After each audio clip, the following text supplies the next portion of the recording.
Barnabé ouvrit grand la bouche, prêt à croquer dans ce qu'il croyait être une pomme juteuse. Mais stop, c'était en fait les fesses de Monsieur Pic-Pic le hérisson. Ça allait piquer. Bonsoir. C'est Élise.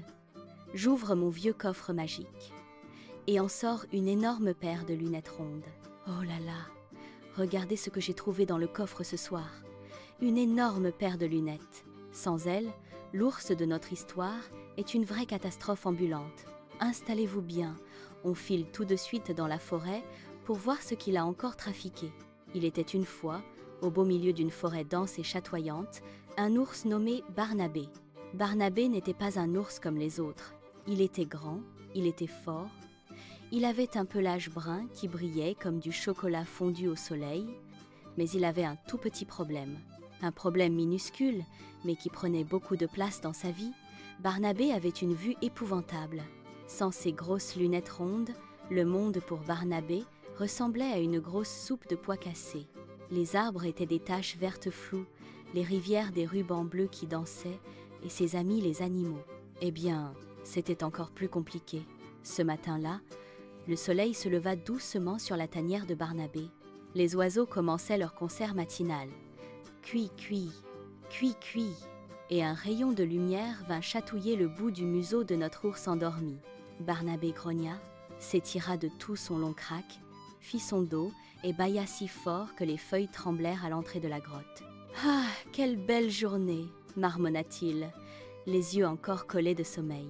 Il tâtonna de la patte droite sur sa table de nuit, un gros rocher plat qu'il avait installé près de son lit de mousse. D'habitude, ses lunettes s'étaient posées là, sagement. Patte, patte, patte. Sa grosse patte poilue chercha. Rien. Il essaya un peu plus à gauche. Patte, patte, toujours rien. Barnabé ouvrit un œil, puis l'autre. Tout était flou, terriblement flou. Mais où sont-elles ? Grommela-t-il. Il se redressa, plissant les yeux si fort qu'ils ressemblaient à deux petits traits noirs. Il commença à tâter le sol. Mes lunettes ? Je ne peux pas commencer ma journée sans mes lunettes. Comment je vais trouver mon pot de miel ? Barnabé se mit à quatre pattes. Il avança doucement. Soudain, sa main toucha quelque chose de froid et humide. « Ah, les voilà !» s'écria-t-il joyeusement. Il attrapa l'objet et essaya de le mettre sur son nez. Mais c'était bizarre, c'était gluant. Et ça bougeait. « Croa !» fit l'objet. Barnabé sursauta et lâcha la chose. Ce n'était pas ses lunettes, c'était Gérald le crapaud qui passait par là. « Oh, pardon Gérald, je t'ai pris pour mes lunettes !» dit Barnabé confus. « Croa, tu devrais faire attention Barnabé. Tu vas finir par mettre un écureuil dans ton café, » répondit le crapaud avant de s'éloigner en sautillant. Barnabé soupira. La journée commençait mal, très mal. Il avait faim. Et un ours qui a faim et qui ne voit rien est un ours potentiellement dangereux pour lui-même. Il décida de sortir de sa grotte. Peut-être qu'il les avait laissés dehors hier soir en regardant les étoiles. Il sortit à tâtons. La lumière du soleil l'éblouit. « Bonjour les amis !» lança-t-il à la cantonade en espérant qu'il y avait quelqu'un. « Bonjour Barnabé !» répondit une voix aiguë. Barnabé plissa les yeux vers la voix. Il vit une tache orange en face de lui. « Ah, renard, c'est toi ? Tu n'aurais pas vu mes lunettes ?» La tache orange ne répondit pas. Barnabé s'approcha. « Renard ? Pourquoi tu ne réponds pas ? Tu boudes ?» Il tendit la patte pour tapoter l'épaule de renard, et sa main traversa un buisson de feuilles mortes. « Pfff !» cracha Barnabé en enlevant des feuilles de sa bouche. Ce n'était pas renard, c'était un buisson d'automne. De l'arbre juste au-dessus, un rire éclata. C'était le vrai Gérald, perché sur une branche. « Ha ha, Barnabé, tu parles aux plantes maintenant ? Ce n'est pas drôle. Je ne trouve pas mes lunettes, » geignit l'ours. Il continua son chemin, le ventre gargouillant. Il devait absolument trouver quelque chose à manger. Il se dirigea vers la rivière, qu'il repérait grâce au bruit de l'eau. « Du poisson ! Je vais attraper un bon poisson. » Il arriva au bord de l'eau. Il vit une forme argentée qui brillait sur un rocher. Miam ! Un gros saumon qui bronze au soleil. Quelle chance ! Barnabé se lécha les babines. Il s'approcha doucement sur la pointe des pattes.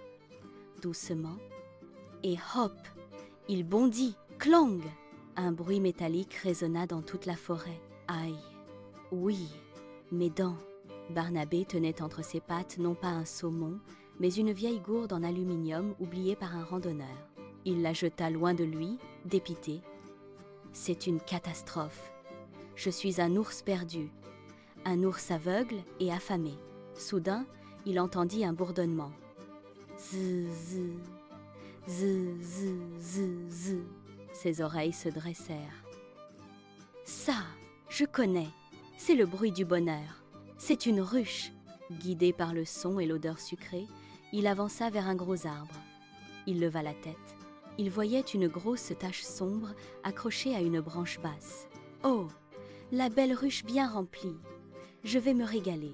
Il se mit sur ses pattes arrière, s'étira de tout son long et ouvrit grand la bouche pour croquer directement dans le miel. « Attention, Barnabé !» cria une petite voix. Barnabé s'arrêta net, la bouche ouverte à 2 centimètres de la tache sombre. Il plissa les yeux. La tache sombre bougea et des piquants se hérissèrent. Ce n'était pas une ruche, c'était la famille hérisson qui faisait la sieste en boule. « Oh, par toutes les murs de la forêt !» s'exclama Barnabé en reculant, le cœur battant à tout rompre. « J'ai failli vous manger. Tu es dangereux aujourd'hui, Barnabé, » dit papa hérisson. « Qu'est-ce qui t'arrive ?» Barnabé s'assit lourdement par terre, faisant trembler le sol. Une grosse larme coula sur sa joue poilue. « J'ai perdu mes lunettes. Je ne vois rien. J'ai pris un crapaud pour mes lunettes, un buisson pour un renard, une gourde pour un poisson et vous pour du miel. Je suis bon à rien. » Les animaux de la forêt, entendant sa tristesse, commencèrent à se rassembler autour de lui. Il y avait Renard, les hérissons, l'écureuil et même Gérald le crapaud. « On va t'aider, Barnabé, » dit l'écureuil. « On a de bons yeux, nous. Oui, on va faire une battue, » ajouta le renard. Et c'est ainsi que toute la petite troupe se mit à chercher. « Elles sont peu, être près de la rivière ?» demanda le crapaud. « Ou sous ton lit ?» proposa le hérisson. Ils cherchèrent partout, sous les cailloux, dans les arbres, derrière les buissons. Barnabé restait assis, triste, attendant le miracle. 1 heure passa, puis 2, toujours rien. Barnabé avait de plus en plus faim et se sentait de plus en plus bête. « C'est fini, dit-il.